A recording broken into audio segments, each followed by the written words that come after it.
할렐루야. 오늘은 소원하는 마음을 가져야 합니다 하는 제목으로 은혜를 나누도록 하겠습니다. 우리 인사합니다. 사랑하고 축복합니다. 사랑하고 축복합니다. 아멘. 저널리스트인 벤 스타인이라는 분이 이런 말을 했습니다. 무엇인가를 얻기 위해서 가장 먼저 해야 할 행동은 내가 뭘 원하는지 결정하는 것이다. 당연한 말 같은데요. 어떻게 보면 정말 말장난 같은 말 같기도 하는데, 이 말은 우리에게 소원하는 마음을 품는 일이 그 무엇보다 중요하다 하는 것을 가르쳐 주는 말씀입니다. 그렇습니다. 우리가 무엇인가를 얻고 이루려면요, 먼저 그 무엇인가를 우리 마음속에 소원으로 품어야 합니다. 그래야 이룰 수 있습니다. 예를 들면 날씬해져야 되겠다는 소원을 품지 않으면요, 날씬해질 수가 없는 것입니다. 또 공부를 열심히 해야겠다는 그런 마음의 소원을 품지 않으면 공부를 열심히 하지 않습니다. 신앙생활도 마찬가지입니다. 우리가 신앙생활에 대해서 마음의 소원을 품지 못하면 신앙생활을 잘 할 수가 없게 되는 것입니다. 그러므로 우리가 신앙생활을 더 잘하기 위해서는 이 신앙생활에 대해서 소원하는 그런 마음을 품어야 합니다. 오늘 본문 역시 하나님을 향한 이 신앙의 소원하는 마음을 품지 못함으로써 결국 계속해서 악을 행하는 이스라엘의 왕들에 대해서 말씀하고 있습니다. 그러므로 오늘 말씀을 통해서 우리가 신앙에 대해서 소원하는 그런 마음을 품는 계기가 되기를 바랍니다. 오늘 본문은 북이스라엘의 5대 왕인 시므리 왕과 또 6대 왕인 오므리 왕, 그리고 7대 왕인 아합 왕에 대해서 소개하고 있습니다. 먼저 북이스라엘의 5대 왕인 시므리 왕을 보면은 그는 쿠데타를 일으켜서 왕이 되었지만요, 일주일밖에, 단 7일밖에 왕이 되지 못하고 그만 자살을 하고 맙니다. 그리고 19절에 보면은 이제 이 시므리 왕을 여호와 보시기에 아주 악한 왕이었다라고 평가하고 있습니다. 그런가 하면은 6대 왕인 오므리 왕은 12년 동안 통치했는데요, 그가 한 업적이라고는 사마리아 성을 건축한 것밖에 없습니다. 그리고 25절에 보면은 이 오므리 왕에 대해서 지금까지의 왕들보다 더 악행을 저질렀다라고 평가하고 있습니다. 그리고 7대 왕인 아합 왕은 이 오므리 왕의 아들인데 22년 동안 통치를 했습니다. 근데 그는 바알과 아세라를 비롯해서 많은 우상들을 이스라엘 땅에 들어오게 해서 이스라엘 백성들로 하여금 그 우상을 숭배하도록 만든 장본인이 되었습니다. 그래서 30절에 보시면 성경은 이전의 모든 사람보다 더 악을 행했다라고 말하고요. 또 33절에 가면은 이스라엘의 모든 왕보다 심히 이스라엘 하나님 여호와를 노하시게 하였더라라고 평가하고 있습니다. 여러분은 오늘 본문에 나오는 이 세 명의 왕들의 모습을 보면서 어떤 생각이 드십니까? 저는 오늘 말씀을 묵상하면서 갈수록 태산이라는 말이 생각이 났습니다. 왜냐하면 본문에 소개되는 세 명의 왕의 모습을 보면 이 대를 거듭할수록 점점 더 악한 모습이 나타나기 때문입니다. 그렇습니다.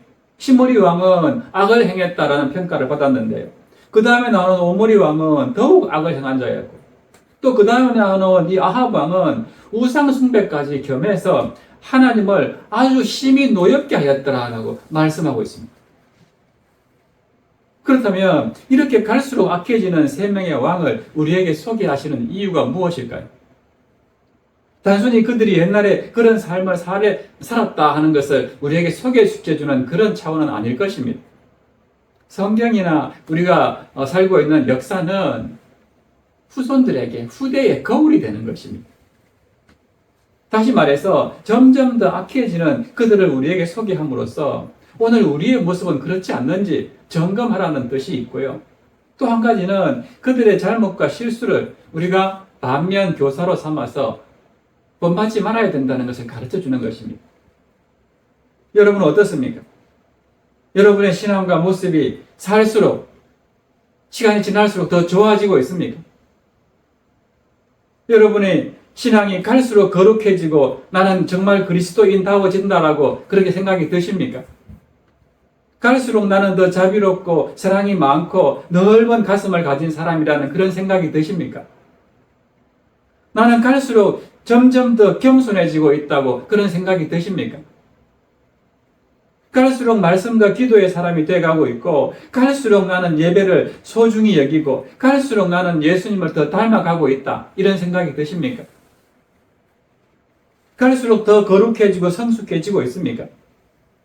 그렇게 생각이 든다면 잘 하시는 것입니다. 하나님께서도 정말 기뻐하실 것입니다. 그러나 혹시 오늘 본문에 소개하는 이 왕들처럼 나는 점점 더 내 잘난 맛에 사는 그런 교만한 삶을 살고 있지는 않습니까? 갈수록 더 나는 세상적인 사람이 되어가지는 않습니까? 갈수록 내 안에는 원망과 불평만이 쌓여가지는 않습니까? 갈수록 신앙이 더 소홀해지고 예배도 귀찮아지고 갈수록 말씀과 기도하는 것도 싫어지고 그런 삶으로 변해가고 있지는 않습니까? 주님과 점점 더 먼 그런 모습으로 나아가고 있지는 않습니까? 그래서는 안 됩니다. 우리는 시간이 갈수록 더 좋아지는 신앙, 시간이 갈수록 더 거룩해지고 은혜로워지는 그런 신앙을 가져야 됩니다. 그것이 오늘 본문이 우리에게 이 세 왕을 소개하는 이유입니다. 그런데요, 특별히 오늘 본문을 보면서도 우리가 잘 이해가 되지 않는 부분이 있습니다. 그것은 하나님께서 여로보암과 또 바하사 가문을 죄와 악행으로 인해서 엄중하게 심판하는 것을 오늘 이 세 명의 왕들이 다 보았습니다. 그럼에도 불구하고 악행을 그치지 않고 도리어 대를 거듭할수록 점점 더 심한 악행을 거듭했다 하는 것입니다. 갈수록 그들의 죄가 태산이 된 것입니다. 그렇다면 과연 이들이 전임 왕들이 악행으로 말미암아서 하나님께 심판을 받는 것을 보면서도 계속해서 악행을 저지르고 갈수록 그 악이 더 심화가 된 이유가 무엇일까요? 그들이 갈수록 더욱 악한 왕이 된 이유가 무엇이냐 하는 것입니다. 이것이 오늘 말씀을 우리가 묵상하게 될 중요한 이유입니다. 여러분은 그 이유가 뭐라고 생각하십니까? 그것은 첫째로 그게 바로 죄의 특징이기 때문입니다. 죄는요, 마치 눈덩이와 같습니다. 눈이 올 때 눈을 작게 뭉쳐가지고 계속해서 굴리면 그 눈이 어떻게 됩니까? 점점 커지지 않습니까? 그래서 눈사람을 만들잖아요. 죄도 마찬가지입니다. 작은 죄가 점점 큰 죄로 성장해 간다는 것입니다. 그래서 성경은 이 죄를 누룩에다 비유를 합니다. 누룩은 효모를 말하죠. 밀가루 반죽에다가 이 효모, 누룩을 넣어 놓으면 어떻게 됩니까? 시간이 지나면 반죽이 크게 부풀어 오릅니다. 마찬가지로 우리 속에 이 작은 죄라도 남겨두게 되면 그것이 점점 성장하고 커진다 하는 것입니다. 그래서 우리 속담에도 보면은 바늘 도둑이 소도둑이 된다 하는 말씀이 있죠. 그래서 짜증이 변하면은 미움으로 되고요. 미움이 점점 자라면은 서로 싸우고 다툼이 일어납니다. 그리고 싸움과 다툼이 점점 커지면 어떻게 됩니까? 살인으로까지 나아가는 것입니다. 이게 죄의 특징입니다. 이렇게 죄는요, 반복성이 있고 성장성을 가지고 있습니다. 이런 죄의 특징 때문에 이스라엘의 왕들이 갈수록 태산과 같은 죄를 쌓은 것입니다. 그렇기 때문에 우리 안에 작은 죄라도 그냥 방치해 두시면 안 됩니다. 아무리 작은 죄라도 가볍게 여기고 방치하게 되면은 점점 우리가 더 큰 죄 가운데로 나아갈 수 있다는 것을 알아야 됩니다. 그게 죄의 특징이기 때문에 그렇습니다. 그러므로 늘 죄에 민감한 마음과 또 죄를 지었을 때는 즉시 회개하고 해결하는 그런 습관을 가지시기를 바랍니다. 두 번째로는요, 갈수록 더 악한 왕이 된 데에는 더 중요한 이유가 있습니다. 그것은 그들의 마음속에 전임 왕들이 했던 그런 악행을 버리고 다윗과 같이 하나님의 마음에 합한 자, 하나님을 기쁘시게 하는 그런 왕으로서의 삶을 살아보겠다 하는 마음의 소원이 없었던 것입니다. 그렇기 때문에 그들은 다윗과 같은 왕이 될 수도 없었고 적어도 이전의 왕들만큼은 되지 말아야겠다 하는 그런 소원조차 없어서 점점 더 악한 왕이 될 수밖에 없었다 하는 것입니다. 그렇습니다. 거룩한 왕, 온전한 왕, 하나님이 기뻐하실 만한 왕이 되고자 하는 그런 마음의 소원이 없었기 때문에 갈수록 태산인 그런 악한 왕들이 되었다 하는 것입니다. 여기서 우리가 알아야 할 것은요, 우리의 신앙도 마찬가지입니다. 우리의 신앙에 그런 소원을 품지 않게 되면은 우리도 세상 가운데로 점점 깊이 들어갈 수밖에 없다는 것을 알아야 됩니다. 신앙의 소원을 품지 않으면은 신앙이 좋아질 수가 없습니다. 변화될 수가 없습니다. 점점 나빠질 수밖에 없습니다. 사실 이것은 이 설교자인 저 자신도 정말 큰 고민입니다. 왜냐하면 저도 마찬가지지만은 목회하시는 이 목회자들의 가장 큰 이 고민이자 중요하게 생각하는 것을 뽑으라면은 이 설교 사역입니다. 설교 사역. 그만큼 설교를 준비하는 일에 모두가 최선을 다하려고 노력합니다.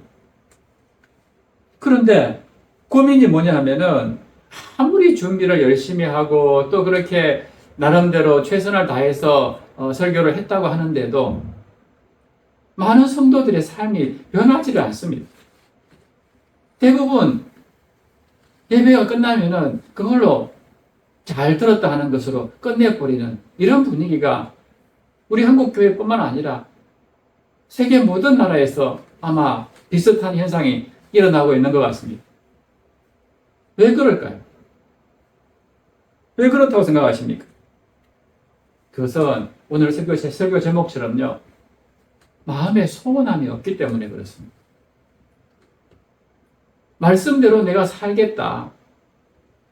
하나님의 말씀처럼 나도 그런 삶으로 좀 하나님을 기쁘시게 하는 그런 성도가 되겠다. 이런 도전과 마음의 소원이 없기 때문에 그냥 좋은 말씀 한 편 잘 들었다 하는 것으로 끝나는 것입니다. 그저 말씀을 듣고 깨닫고 이해하는 수준밖에 안 되는 것입니다. 여러분은 어떻습니까? 신앙생활을 하면서 하나님 앞에 정말 마음의 소원함을 품으면서 그렇게 살아가십니까? 말씀을 들으면서 저 말씀대로 나도 살아보겠다 하는 그런 마음의 결단이 있으십니까? 성경을 읽고 기도하며 하나님이 주시는 마음의 감동대로 살아보고자 하는 그런 마음의 소원이 있습니까? 만일 여러분이 이런 소원을 품지 않으면요, 신앙에 어떤 결과도 없을 것이고 도리어 오늘 본문의 이 세 왕들처럼 점점 더 세상 속으로 악하게 나아갈 수밖에 없다는 것을 우리가 기억해야 됩니다. 그러므로 이 신앙의 소원을 품는 것이 신앙 성장의 시작이라는 것을 알고 항상 하나님이 기뻐하시고 또 원하실 만한 그런 신앙의 소원을 품고 살아가시기를 바랍니다. 예를 들면 하나님의 뜻대로 살겠습니다. 이제부터는 하나님의 말씀대로 살겠습니다. 하루에 1시간이라도, 하루에 10분이라도 내가 기도하면서 살겠습니다. 매일 자기 전에는 큐티를 하겠습니다. 늘 내가 만나는 사람들에게 감사를 표현하는 그런 말을 하겠습니다. 어떤 경우에도 죄악된 자리에는 내가 가지 않겠습니다. 이런 등등의 마음의 소원을 품어야 됩니다. 그럼 소원을 품지 않는데 어떻게 죄악된 자리에 가지 않겠습니까? 이런 소원을 품고 살아갈 때에 성령께서 우리를 붙들어 주시고 점점 우리가 성숙한 신앙인으로 자라가게 되는 것입니다. 그렇다면 오늘 본문의 세 명의 이 왕들은요, 왜 다윗 같은 왕이 되어보겠다, 정말 하나님을 기쁘시게 하는 왕이 되겠다, 이런 소원을 품지 않았을까? 그 이유는 하나님께 받은 은혜를 몰랐기 때문입니다. 여러분 생각해 보십시오. 통치 기간이 일주일밖에 안 되든 22년이 되든 간에 한 나라의 왕이 되는 것은 하나님의 은혜입니다. 시므리 같은 경우에는 왕의 혈통이 아니라 왕의 신하였던 사람입니다. 그런데 왕이 되었습니다. 오므리도 마찬가지입니다. 왕의 혈통이 아니라 군대 지휘관이었던 사람입니다. 그런데 왕이 되었습니다. 그런데 그들이 어떤 이유로든 이게 왕이 되었다면 하나님의 은혜입니다. 모든 권세는 다 하나님으로부터 나기 때문이죠. 그런데 그들은 이 하나님의 은혜를 알지 못했습니다. 그래서 아합 왕의 경우에는 우상을 만들고 그 우상을 숭배하는 것도 모자라서 모든 이스라엘 백성들이 그 우상을 숭배하도록 그렇게 방치했던 것입니다. 너무너무 하나님을 노엽게 하는 악행을 저지른 것입니다. 왜 그렇습니까? 하나님의 은혜를 모르고 전혀 하나님을 몰랐기 때문에 그렇습니다. 그래서 그들은 하나님 앞에서 하나님을 기쁘시게 하는 왕이 되겠다, 이런 마음의 소원을 품지 않은 것입니다. 사랑하는 여러분, 우리 모두는 하나님께 은혜를 받은 사람들입니다. 가장 큰 은혜는 우리 죄를 용서하시고 우리를 하나님의 자녀로 삼아주신 은혜입니다. 그 외에도 하나님은 우리에게 말할 수 없는 은혜를 주셨습니다. 많이 주셨습니다.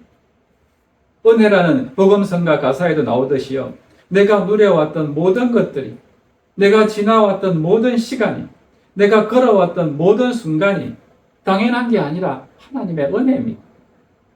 아침 해가 뜨고 저녁에 노을, 봄의 꽃향기와 가을의 열매, 변하는 계절의 모든 순간이 당연한 게 아니라 다 하나님의 은혜입니다. 모든 것이 은혜고 한없는 은혜다라고 고백하지 않습니까? 이 은혜를 늘 깨닫지 못하고 감사하지 못하면은 결코 하나님을 기쁘시게 하겠다, 내가 정말 그리스도인다운 삶을 살겠다, 이런 마음의 소원을 품지 못하는 것입니다. 그러므로 우리가 은혜를 알아야 됩니다. 은혜를 아는 사람이 신앙생활을 잘 하게 되어 있습니다. 내가 부모님 때문에 이렇게 지금까지 잘 자라왔구나, 내가 부모님 덕분에 남들이 하지 못하는 것도 누리면서 이렇게 행복한 삶을 살고 있구나, 이런 자녀가 부모의 은혜에 감사를 하면서 점점 효도하면서 세상 가운데 바르게 성장하는 것과 마찬가지입니다. 이렇게 누리고 살면서도 부모의 은혜를 전혀 기억하지 못하고 내가 잘나서 사는 그런 사람들, 그렇게 착각하면 어떻게 됩니까? 나중에 부모님이 조금만 잘 못해주고 나이 많아가지고 자꾸만 자식들에게 바라기만 하면요, 아주 폐륜적인 범죄자가 될 수도 있습니다. 은혜를 모르기 때문에 그렇습니다. 하나님의 은혜와 사랑도 마찬가지입니다.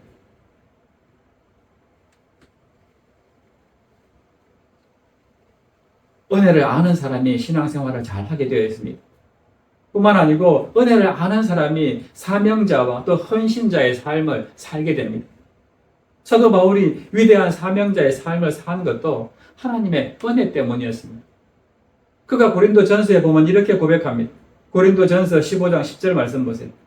그러나 내가 나 된 것은 하나님의 은혜로 된 것이니 내게 주신 그의 은혜가 헛되지 아니하여 내가 모든 사도보다 더 많이 수고하였으나 내가 한 것이 아니요 오직 나와 함께 하신 하나님의 은혜로라. 나를 사도로 삼아주신 것도 하나님이시고 내가 모든 사도보다도 더 열심히 사역을 감당할 수 있게 된 것도 하나님의 은혜시고 나의 나 된 것도 하나님의 은혜시고 모든 것이 다 하나님의 은혜였다라고 고백하지 않습니까? 이런 사람을 하나님은 위대한 사명자로 사용하시는 것입니다. 반대로 은혜를 잊고 전혀 하나님을 알지 못하는 사람은 결코 하나님의 사명자로 헌신자로 살 수가 없습니다. 그런 사람은 하나님이 사용하지를 않습니다. 그러므로 우리가 하나님의 은혜를 알고 살아가는 게 정말 중요합니다. 사랑하는 여러분, 하나님은 우리에게 마음의 소원을 주심으로 우리를 세워가시는 분입니다. 저는 목사가 되기 전에는 직업 군인이었습니다. 24년 동안 육군 장교 생활을 하면서 지극히 세상적인 삶을 살았습니다.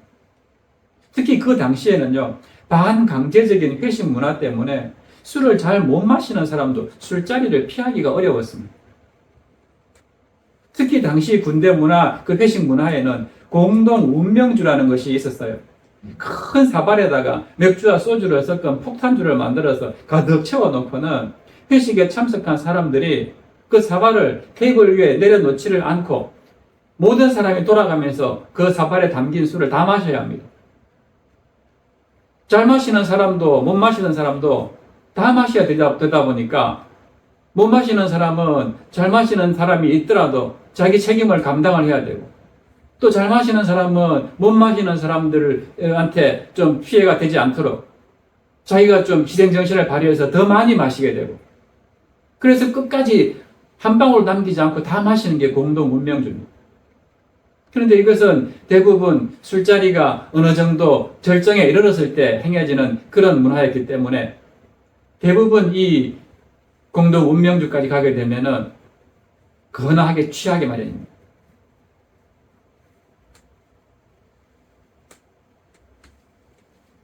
이런 회식 문화 한가운데서 살던 저에게 어느 날 하나님의 말씀을 알게 되었고 그 말씀의 소원함을 품게 되는 일이 일어났습니다.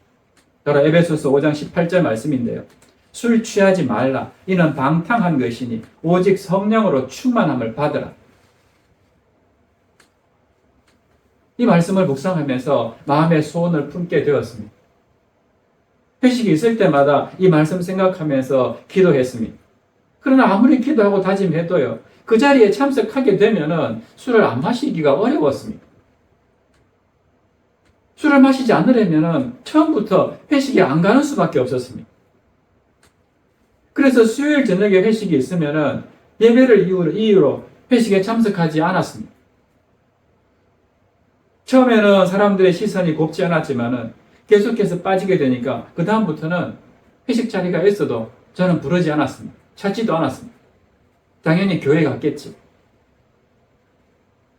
결국 하나님의 말씀대로 술 취함으로 인한 그 방탕한 삶에서 벗어나서 술을 완전히 끊고 점점 성령으로 충만해지는 그런 삶으로 변하게 된 것입니다.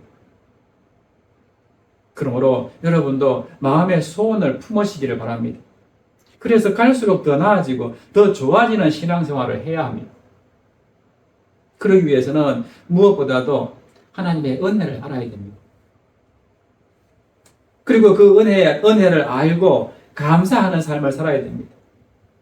그럴 때에 우리 마음속에 소원을 품게 되고 또 그 소원을 이루어서 더 나은 신앙생활을 하게 되는 것입니다.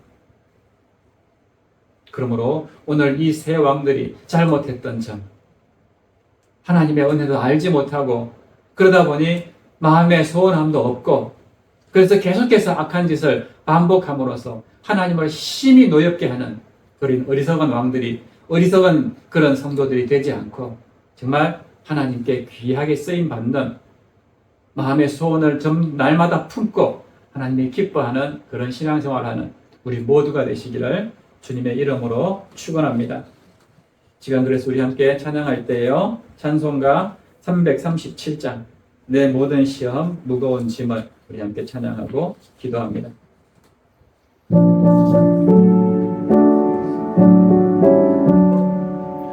내 모든 시험 무거운 짐을 주 예수 앞에 아뢰이면 그 짐에 쌓인 날 돌아보사 내 근심 모두 맡으시네. 무거운 짐을 나 홀로 지고 견디다 못해 쓰러질 때 불쌍히 여겨 구원의 주님 은혜의 주님 오직 예수 내 모든 괴로움 닥치는 환난 주 예수 앞에 아뢰이면 주께서 친히 날 구해 주사 넓으신 사랑 베푸시네. 무거운 짐을 나 홀로 지고 견디다 못해 쓰러질 때 불쌍히 여겨 구원의 주님 은혜의 주님 오직 예수 내 짐이 점점 무거워질 때 주 예수 앞에 아뢰이면 주께서 친히 날 구해 주사 믿으신 짐을 져주시네.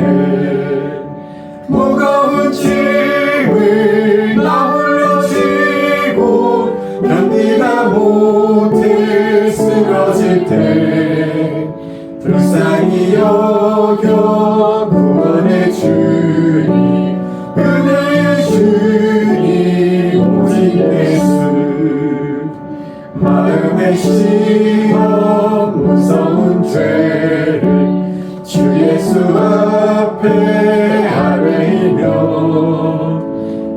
주는 나의 능력이 되사 세상을 이길 힘 주시네. 무거운 짐을 나 홀로 지고 견디다 못해 쓰러질 때 불쌍히 여겨 구원의 주님, 은혜의 주님, 오직 예수. 아멘. 이 시간 우리 주신 말씀 생각하면서 기도하겠습니다. 하나님의 은혜를 알지 못하고 그 은혜를 망각한 자의 삶은 점점 악해지고 결국 멸망의 길로 간다는 것을 우리가 잊지 않게 하여 주시옵소서. 그러므로 너를 향한 하나님의 은혜를 늘 기억하고 항상 하나님이 기뻐하시고 원하시는 그런 신앙의 소원을 품고 살아가는 우리 모두가 되게 하여 주시옵소서. 그래서 하나님의 손에 귀하게 쓰임받는 우리 모두가 되게 해달라고 우리 함께 주님 이름 부르신 후에 기도하겠습니다. 주여,